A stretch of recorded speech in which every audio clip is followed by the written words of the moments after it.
Avant ces assises nationales de haute portée politique à l'échelle régionale, Kinshasa abrite une grande réunion africaine. Il s'agit de la 7e réunion du groupe focal d'Afrique centrale de l'association des fonds d'entretien routier africains ouvert ce jeudi. Ces assises de 3 jours sont une occasion pour les 33 pays membres de la FERA d'évaluer l'état des routes et de dégager d'éventuelles possibilités d'améliorer les méthodes managériales des pays membres sur les routes. Corinne Saboué. Progrès des fonds d'entretien routier de la sous-région vers le fonds d'entretien routier de la 2e génération, point de réforme, avantages et difficultés rencontrées et perspectives. Ce grand thème est au centre de la 7e réunion du groupe focal Afrique centrale de l'association des fonds d'entretien routier africains, AFERA, ouverte aujourd'hui à Kinshasa. Ce, dans le but de faire l'état des lieux des routes en Afrique centrale.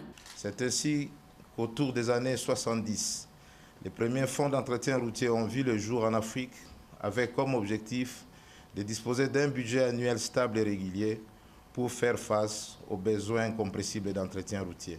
Cette réunion s'avère importante, d'autant plus que les pays membres du groupe focal Afrique centrale échangent leurs expériences et proposent des pistes de solutions aux problèmes routiers dans la sous-région. Pour atteindre des objectifs ainsi fixés, des concertations annuelles doivent se tenir au niveau régional et des rapports correspondants sont toujours présentés au cours des réunions de l'Assemblée générale de la FERA.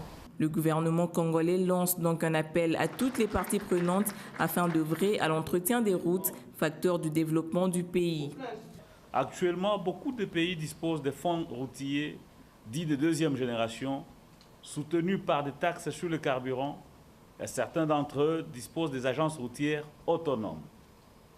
Des agences spécialisées dans la gestion de la maintenance ont été ainsi créées et de nouvelles formes de maintenance basées sur des contrats ont été introduites.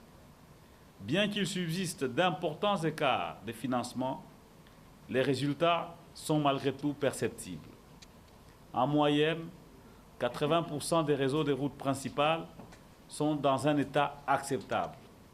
Et la valeur actuelle des réseaux de routes nationales atteint au moins 70% de leur potentiel. À l'issue de cette réunion, les participants devront formuler des recommandations sur l'entretien des routes, analyser le projet de règlement d'ordre intérieur et désigner le pays hôte pour la prochaine réunion du groupe focal Afrique centrale.